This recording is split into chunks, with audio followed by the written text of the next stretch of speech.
بسم اللہ الرحمن الرحیم۔ السلام علیکم۔ تعلیم کا حصول کسی بھی قوم یا معاشرے کے لیے ترقی کا ضامن ہوتا ہے۔ یہی تعلیم قوموں کی ترقی اور عروج کا سبب بنتی ہے۔ تاریخ گواہ ہے کہ مسلمان کبھی بھی جدید تعلیم سے ناآشنا نہیں رہے، بلکہ دور جدید کے جتنے بھی علوم ہیں زیادہ تر کے بانی مسلمان ہی ہیں۔ اسلامی تاریخ گواہ ہے کہ مسلمانوں نے تعلیم و تربیت کی معراج پر پہنچ کر دین و دنیا میں عزت و توقیر حاصل کی۔ کسی بھی ملک کی ترقی کا دار و مدار اس کے عوام کی شرح تعلیم پر ہوتا ہے۔ کسی بھی نئے تعلیمی ادارے کے قیام اور اس کی ترقی کے لیے کیے جانے والے اقدامات بلا شبہ نیک شگون ہوتے ہیں۔ سندھ مدرسۃ الاسلام کا قیام بھی علم دوستی اور ملک سے جہالت کے اندھیرے دور کر کے اسے دنیا میں نمایاں مقام دلانا تھا۔ اس کا شمار کراچی کے قدیم درسگاہوں میں ہوتا ہے۔ یہ ادارہ مسلمانوں کی پسماندگی دور کرنے کے غرض سے یکم ستمبر 1885 میں قائم کیا گیا۔ اس وقت خطے کے مسلمان نہ صرف تعلیمی میدان میں بہت پیچھے تھے بلکہ وسائل اور ذرائع کی کمی کے ساتھ اس میں ان کی دلچسپی بھی نہ ہونے کے برابر تھی۔ اس بات کا اندازہ اس سے لگایا جا سکتا ہے کہ جب بمبئی یونیورسٹی نے 1870 میں پہلی مرتبہ میٹرک کے امتحان کا انعقاد کیا تو اس میں ایک بھی مسلمان طالب علم کامیاب نہ ہو سکا۔ اگرچہ اس وقت سندھ میں مسلمانوں کی آبادی کا تناسب 75% تھا۔ ایسے وقت میں مسلمانوں میں شعور اور آگاہی بیدار کرنے، انہیں تعلیم کی جانب راغب کرنے کے لیے باقاعدہ تحریک چلانے کی اشد ضرورت تھی۔ سر سید احمد خان نے اس ضرورت کو محسوس کرتے ہوئے علی گڑھ تحریک کا آغاز کیا اور 1875 میں علی گڑھ میں محمدن اینگلو اورینٹل کالج قائم کیا۔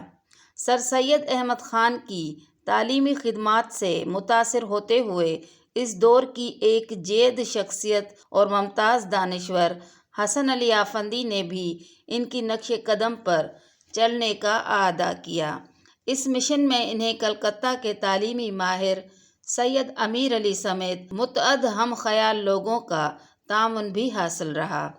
سید امیر علی نے نیشنل محمدن ایسوسی ایشنز کے نام سے ایک سماجی و رفاہی تنظیم قائم کی تھی اور سندھ میں بھی اس کی شاخ کھولنے کا فیصلہ ہوا، جس کے صدر حسن علی آفندی نامزد کیے گئے۔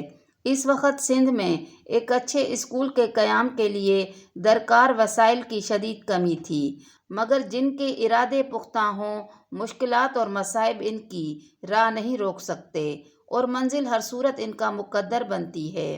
تعلیمی ادارے کے قیام کے لیے فنڈز کی ضرورت تھی۔ انہوں نے چندہ لے کر وسائل کی اس کمی کو پورا کیا، لیکن ادارے کے لیے جگہ کا مسئلہ برقرار رہا۔ اس وقت تک برصغیر میں ریلوے نظام متعارف نہیں ہوا تھا اور کراچی شہر میں افغانستان، ایران، عرب ممالک سمیت برصغیر کے دیگر حصوں تک تجارت اونٹوں کے ذریعے ہوتی تھی۔ کراچی میونسپلٹی نے قافلوں کی سہولت کے لیے مسافر خانے تعمیر کیے تھے، جنہیں قافلہ سرائے کہا جاتا تھا۔ انگریزوں نے جب ریل کی پٹریاں بچھائیں اور ٹرینوں کی آمد و رفت شروع ہوئی تو مسافر خانوں کی ضرورت باقی نہ رہی۔ حسن علی آفندی کی سربراہی میں ایسوسی ایشنز کے ایک وفد نے میونسپلٹی کو راضی کیا کہ یہ جگہ تعلیمی ادارے کے لیے وقف کر دی جائے۔ کچھ عرصے انتظار کے بعد انہیں اس مقصد میں کامیابی حاصل ہوئی اور یوں یکم ستمبر 1885 کو سندھ مدرسۃ الاسلام کا قیام عمل میں آ گیا، جو آج بھی اس جگہ پر قائم و دائم ہے۔ 2011 میں اسے یونیورسٹی بنانے کا بل منظور ہوا اور 2012 میں سندھ مدرسۃ الاسلام یونیورسٹی کا چارج شیخ الجامعہ محمد علی شیخ کے حوالے کر دیا گیا۔ سندھ مدرسۃ الاسلام کے بانی حسن علی آفندی سندھ کے ایک غریب گھرانے میں 14 اگست 1830 میں پیدا ہوئے۔ آپ کا تعلق آخوند خاندان سے تھا اور ان کے آباء و اجداد ترکی سے ہجرت کر کے حیدرآباد میں آباد ہوئے تھے۔ انہوں نے وکالت کی تعلیم حاصل کی۔ حسن علی آفندی کے فلاحی کارناموں کے اعتراف میں برطانوی سرکار نے انہیں خان بہادر کا خطاب دیا۔ آپ مسلم لیگ پارلیمانی بورڈ اور 1934 سے 1938 تک وہ سندھ کی قانون ساز اسمبلی کے رکن بھی رہے۔ ان کا انتقال 20 اگست 1895 میں ہوا۔ سندھ مدرسۃ الاسلام کے قیام کے وقت 1885 اس کے پہلے مینجمنٹ بورڈ کے صدر منتخب ہوئے تھے۔ ان کی وفات کے بعد ان کے سب سے بڑے بیٹے مسٹر علی محمد نے اپنے والد حسن علی آفندی کی جگہ سنبھالی۔ انہوں نے اس وقت محسوس کیا کہ مدرسے کے انتظامات درست نہیں چل رہے، لہٰذا انہوں نے ادارے میں تبدیلی لانے کا فیصلہ کیا۔ اس مسئلے کو حل کرنے کے لیے اس وقت برٹش حکومت سندھ میں سرگرم عمل تھی۔ ان کی کوششوں سے از سر نو سندھ مدرسۃ الاسلام کا مینجمنٹ بورڈ تشکیل دیا گیا۔ سندھ مدرسے کی 134 سال پر محیط تاریخ میں یہاں سے کئی تاریخی شخصیات فارغ التحصیل ہونے کے بعد مسلم امہ کے لیے فقید المثال کارہائے نمایاں انجام دیتی رہیں۔ 1887 میں سندھ مدرسۃ الاسلام کے قیام کے 2 سال بعد قائد اعظم محمد علی جناح نے اس مادرِ علمی میں داخلہ لیا۔ آپ 1887 سے 1897 تک تقریباً 4.5 سال اس ادارے سے وابستہ رہے۔ قائد اعظم کو اپنی مادر علمی سے اس قدر محبت تھی کہ انہوں نے اپنی وصیت میں اپنی جائیداد کا 1/3 حصہ اس ادارے کے نام کر دیا تھا۔ ترقی کے مراحل طے کرتے ہوئے 21 جون 1943 کو سندھ مدرسۃ الاسلام کالج کا قیام عمل میں آیا، جس کا افتتاح قائد اعظم نے اپنے دست مبارک سے کیا۔ اس تاریخی موقع پر انہوں نے اس ادارے سے اپنی وابستگی کو ان الفاظ میں بیان فرمایا: میں اس ادارے کے میدانوں کی ایک ایک انچ سے اچھی طرح واقف ہوں، جہاں میں نے مختلف کھیلوں میں حصہ لیا اور پڑھا ہوں۔ آج مجھے خوشی ہے کہ میں اسے کالج کا درجہ دے رہا ہوں۔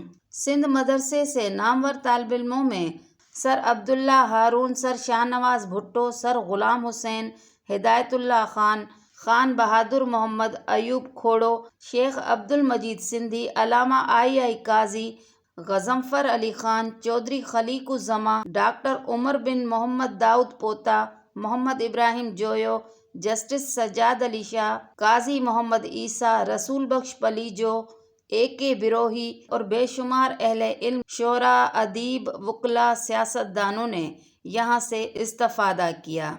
اس تاریخ ساز ادارے کی مرکزی عمارت کا سنگ بنیاد governor general viceroy of India lord different نے 14 نومبر 1878 میں رکھا۔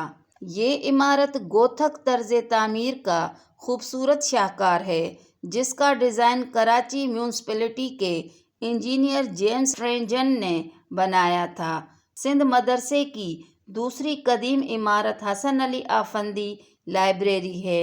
یہ عمارت 19ویں صدی کے آخری دنوں میں خیرپور ریاست کے ٹالپور حکمرانوں کی مالی معاونت سے پرنسپل ہاؤس کے طور پر تیار کی گئی۔ 1985 میں اس عمارت کو لائبریری میں تبدیل کیا گیا۔ آج اس لائبریری میں 20,000 سے زائد کتابیں موجود ہیں، جن میں 1 صدی قدیم کتابیں بھی شامل ہیں۔ سندھ مدرسے کی ایک اور خوبصورت عمارت تالپور ہاؤس ہے، جو جدید اسلامی طرز تعمیر کا ایک خوبصورت امتزاج ہے۔ تالپور حکمرانوں کی بدولت جولائی 1901 میں تعمیر کی گئی تھی۔ ابتدا میں تالپور ہاؤس سندھ مدرسے میں تالپور حکمرانوں کے زیر تعلیم بچوں کے لیے بورڈنگ ہاؤس کے طور پر زیر استعمال تھا۔ قائد اعظم اور دیگر شخصیات جو سندھ مدرسے سے وابستہ رہے، ان کے استعمال کی اشیاء اور نوادرات کے لیے جناح میوزیم بھی ہے۔ سندھ مدرسۃ الاسلام شہر کراچی کی معروف ترین کاروباری مرکز میں واقع ہے اور چندریگر روڈ کے پاس حبیب بینک پلازا سے متصل ہے۔